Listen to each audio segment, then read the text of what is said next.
What's going on, bibliophiles? It has been a minute since I posted on this channel. I apologize. I have been busy with both work and building another YouTube channel that is related to fashion and style. So I'm going to start posting frequently on this channel again, and I thought that I would start by introducing a new kind of segment. So these are going to be read-alongs, where we go through and look at one poem. We're going to read the poem one time full through, then we're going to take it line by line and do an analysis, and then you guys are going to give me some feedback in the comments, tell me what it is that you think about my analysis, and give me your own thoughts on the poem. So let's go ahead and get into it. Today we are going to be reading This Be the Verse by Philip Larkin. It's one of my favorite poems and probably the most anthologized of Larkin's poem. That being said, spoiler alert, it's pretty dark. But let's get into it. They fuck you up, your mom and dad. They may not mean to, but they do. They fill you with the faults they had and add some extra just for you. But they were fucked up in their turn by fools in old-style hats and coats who half the time were soppy stern and half at one another's throats. Man hands on misery to man. It deepens like a coastal shelf. Get out as early as you can and don't have any kids yourself. Let's begin with the first line of the poem. They fuck you up, your mum and dad. If I were to begin an analysis of this poem, I would do it primarily through the literary device of tone. So the tone is the attitude of the speaker towards the subject in this case, which is parents or the speaker's parents, his or her mom and father. They fuck you up. He chooses that word specifically. The diction here is important. Fuck you up. Now, if the speaker had chosen to say, mess you up, we wouldn't understand on an emotional level the extent to which the speaker believes that he has been harmed by his or her parents. They fuck you up, your mom and dad. They may not mean to, but they do. And here we have a slight transition in terms of tone, right? He goes from being perhaps bitter, anger, caustic, to being somewhat understanding. They may not mean to, but they do, right? Which is to say, your parents do not intentionally wish to do you harm, but nonetheless, they still do. That seems to me to be a more understanding tone. Then, in the next two lines, the speaker becomes more, I would say, sarcastic. They fill you with the faults they had and add some extra just for you. Right? Which is to say, not only do your parents hand on to you the faults that they have, because you as a child kind of take them on by osmosis, if you will, but they add a little bit of extra. They add more problems, more faults, not only the faults that they had, but also additional faults to those, so that you are, especially to use the speaker's words, fucked up. Right?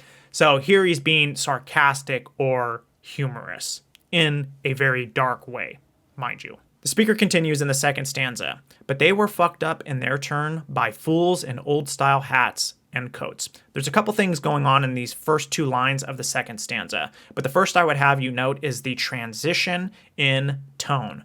We've gone in the first stanza from anger and bitterness to understanding, to something like sarcasm or humor. And then here at the beginning of the second stanza, we return back to a tone of understanding, right? Which feeds back to the second line of the first stanza. They may not mean to, but they do. My parents may not mean to fuck me up, but they do. But they were fucked up in their turn by fools in old-style hats and coats. So he continues to use that language. Fucked up, right? They've harmed you, in this case, unintentionally, by fools in old-style hats and coats. So here the speaker is talking not about his parents, but his parents' parents. In other words, his grandparents. And he calls them fools, which is an interesting choice of words here. The way that I interpret this is as being that they were ignorant in a technical sense. So they likely weren't foolish, per se, but they were fools insofar as they grew up at a time where our knowledge of the world was so severely limited, right? Which is not to suggest that it isn't limited now, but we know a lot more now than we did perhaps in the early 1900s, which is what this image kind of brings to mind for me. A person who was 80 years old in 1901 isn't going to have the kind of knowledge that even an average school kid has today about the world. So that's the image that I get. They're fools in that sense. And he says, in old style hats and coats, which harkens back once again to a time when, hats were very popular for, men and women to wear, as were coats, right? I imagine, once again, early 1900s. That's what this seems to suggest to me. In the next two lines, the speaker goes on to say, who half the time were soppy, stern, and half at one another's throats, right? Half the time were soppy, stern. So we have the idea of here, these two words being hyphenated, soppy and stern. So soppy means kind of like overly sentimental, and it goes directly from overly sentimental to stern, being like strict and severe. I imagine, not that it's stated here explicitly, that these people, his grandparents, likely had something like a drinking problem. You'll notice that people who do have drinking problems, typically they go back and forth in a very similar way. They go from being kind of like overly sentimental and I would say maudlin to being more severe and strict. And this is particularly at a point in time in history, if my imagining is correct, that it's the early 1900s, when the only escape that many people had was through alcohol, right? Now, we get here also an image of abuse and half at one another's throats. So they have the soppy stern, they're drunk, overly sentimental to very strict and severe, to being, abusive and kind of like caustic and fighting. And once again, the reason why this brings me back to the 1900s is I imagine that the people who were in these relationships, they were probably married. And that was a certain point in history, at least in America, when you were married, you didn't have the option to get divorced. Or if you did get divorced, you were shunned, so to speak. So I would imagine that a lot of these people who lived at that point in time who were married didn't actually have a relationship that was fulfilling or satisfying or that was necessarily the best for both partners. And so you would have situations where there was a lot of domestic abuse. Moving on to the third stanza here, the speaker continues, man hands on misery to man. It deepens like a coastal shelf. Probably the most beautiful lines in the poem. Man hands on misery to man. Now here, obviously, the speaker is not referring just to men. He's talking about humanity in general. Human beings hand on misery to human beings. And then he uses here a simile. It deepens like a coastal shelf. So there's a comparison here being made between the way that human beings harm each other and the way that the sea clashes or pounds, so to speak, against a coastal shelf or a bluff. It deepens like a coastal shelf.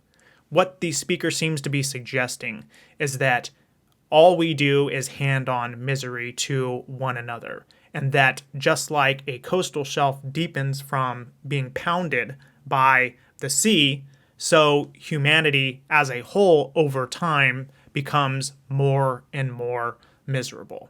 Now, we'll call this into question after we finish reading the poem.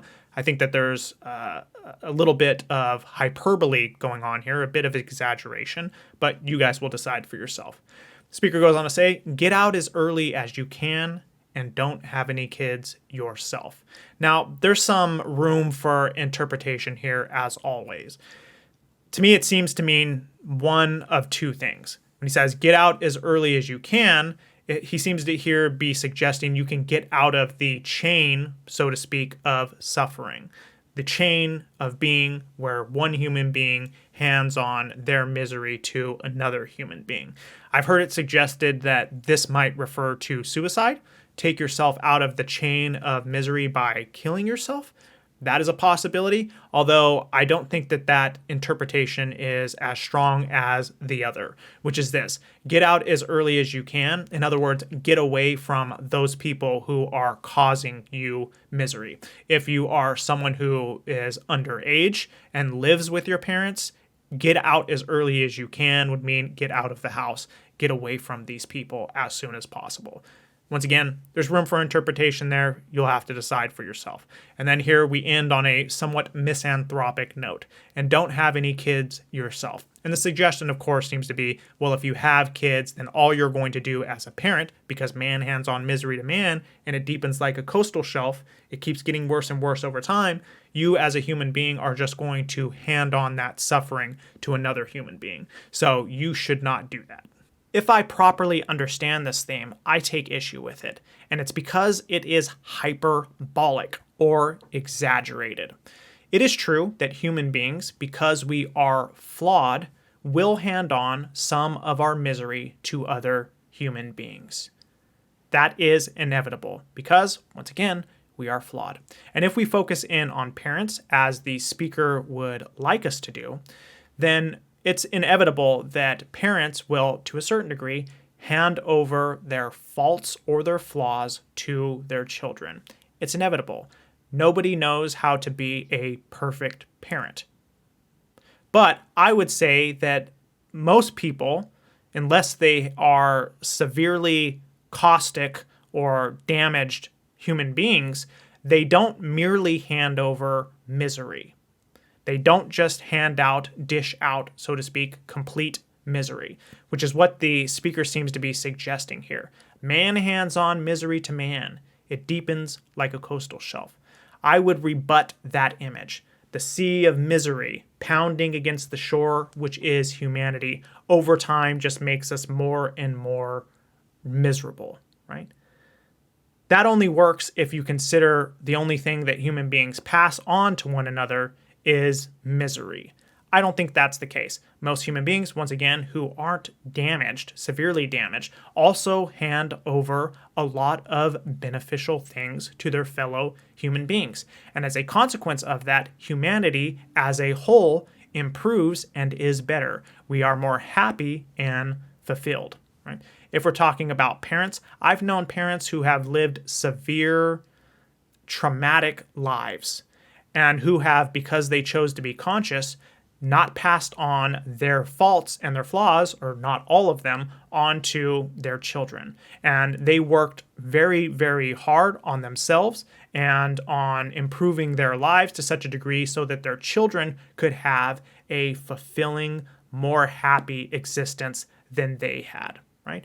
That is not the sea of misery pounding against the shore of humanity. That is building up the shore of humanity.